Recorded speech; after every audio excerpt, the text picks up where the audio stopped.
Today, we're jumping into a really powerful story about building wealth. And no, it's not about winning the lottery or making some wild, risky bet. It's about a disciplined, two-decade journey to becoming a millionaire using a tool many Singaporeans have, the Central Provident Fund, or CPF. And it all kicks off with this quote from an investor named Feng Feng. I mean, can you imagine that? You are so close to a massive financial goal, and your friend just chalks it all up to luck. But as we're about to see, luck had almost nothing to do with it. Feng Feng lays it out crystal clear. This wasn't an accident. It was the result of three specific things nurtured over 20 years. The patience to wait out the bad times, the discipline to actually stick with the plan, and, of course, the knowledge to build that plan in the first place.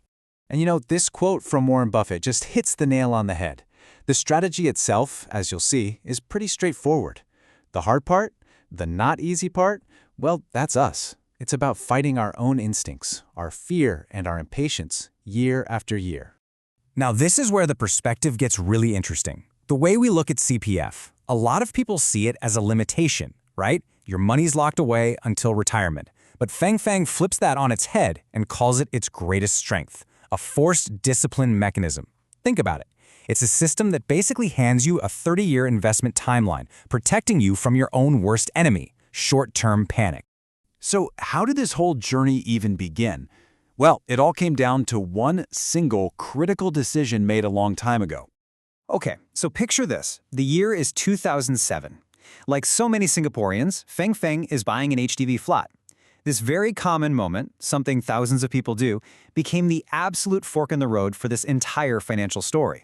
And this slide just perfectly shows the two choices on the table. On the left, you've got the common path. Use every dollar you can from your CPF ordinary account to make your mortgage as small as possible. But Feng Feng took the path on the right. Use only the absolute minimum you have to from CPF and free up the rest of that cash for something else entirely. And here it is, the number that started it all, $69,000. Instead of being sunk into property, this entire amount was put into the market. That one decision, to invest this chunk of money instead of using it for housing, that was the seed that the entire million-dollar tree grew from. So, making a bold decision is one thing, but you gotta have a strategy to back it up. So, let's actually look at the blueprint that was used to make it all happen.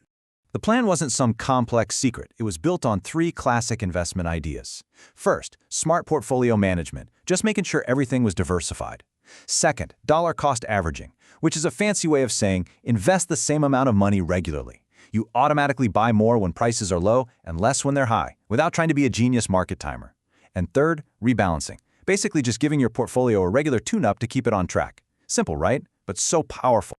Okay, so let's get into the specifics. The CPF ordinary account went 100% into equities, split right down the middle between the US and emerging markets. That's for aggressive global growth.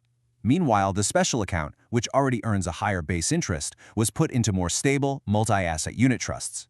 See, it's a really clear strategy with a different job for each account. Now here is the absolute secret sauce, the crucial part. None of the dividends were ever taken out as cash. Every single cent that the investments earned was immediately plowed right back in. That is the engine of compounding. It's where your money starts making money, and then the money that money made starts making its own money. It's slow at first, but over decades, it just becomes this incredible, unstoppable force. So, having a plan is great, but sticking with it through all the ups and downs for 20 years, well, that's where the real test begins. And this timeline really puts things into perspective. The whole thing started in 2007. Just 1 year later, the global financial crisis hit and wiped out markets.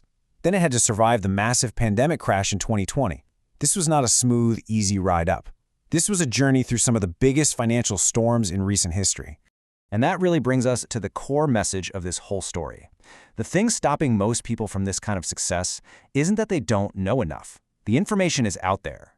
The real barrier is having the consistency to just keep executing the plan month after month, year after year, especially when it feels like the world is ending. I mean, can you just imagine that for a second? Watching that initial $69,000 and all the money it's made get absolutely hammered during a market crash? Your gut screams at you to panic, to sell, to just get out. But the strategy demanded holding on and even continuing to invest, trusting that over a 30-year runway, these short-term drops don't really matter. That right there is the ultimate test. Okay, so what does all of this mean for you? Because this isn't just one person's story. It's really a set of principles that pretty much anyone can apply. So what are the big lessons here? Well, first, start early. The earlier the better, to give yourself the most time. Second, be boringly, relentlessly consistent. Just keep going. Train your brain to think in decades, not in days or months. And maybe most importantly, learn to get out of your own way and just let time and compounding do all the heavy lifting for you. In the end, the blueprint is simple. It's out there for everyone. The story isn't about luck or finding some hidden secret. It's about making a decision, creating a plan, and then having the unwavering discipline to just see it through. So the only real question left is the one you have to ask yourself. Will you stay the course?